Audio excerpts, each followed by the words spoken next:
السلام علیکم ورحمۃ اللہ وبرکاتہ۔ قرآن خوانی کی جو مروجہ اقسام ہیں یا قسم ہے،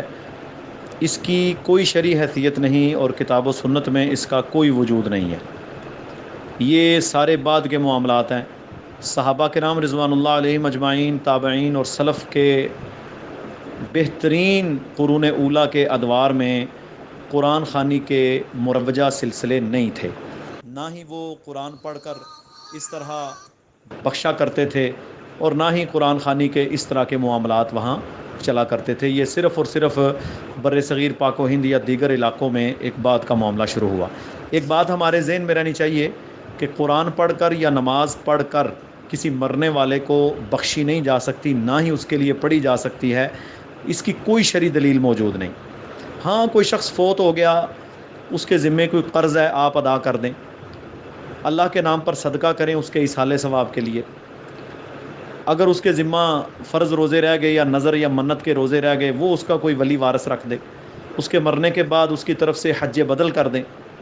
یہ امور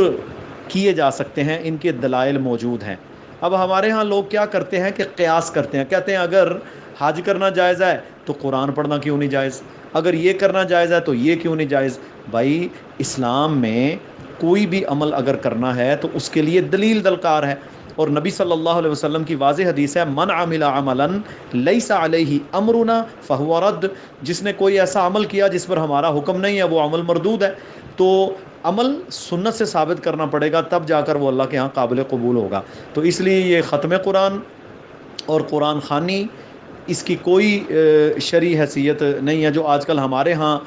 مروجہ معاملہ لوگوں نے کیا ہوا ہے، اور مرنے والوں کے مرنے پر پھر تقسیم ہوتے ہیں کھانے اور اس طرح کے امور چلتے ہیں۔ مرنے والے کے لیے صدقہ کریں، ٹھیک ہے، اس کی طرف سے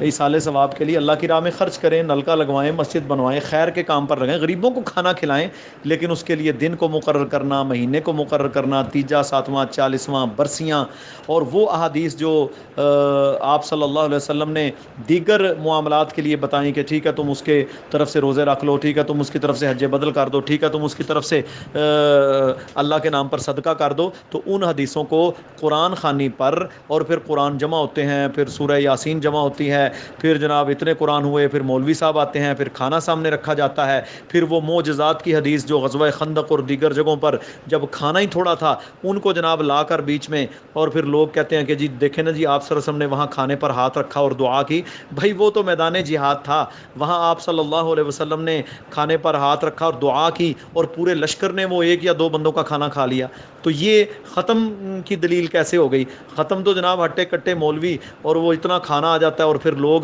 محلوں کے لوگ اٹھ کر میت کے گھر والوں سے جا کے کھانا کھاتے ہیں، جبکہ حضرت جریر بن عبداللہ البجلی رضی اللہ تعالیٰ عنہ کی بالکل واضح حدیث ہے، روایت ہے سنن ابن ماجہ میں، فرمایا کہ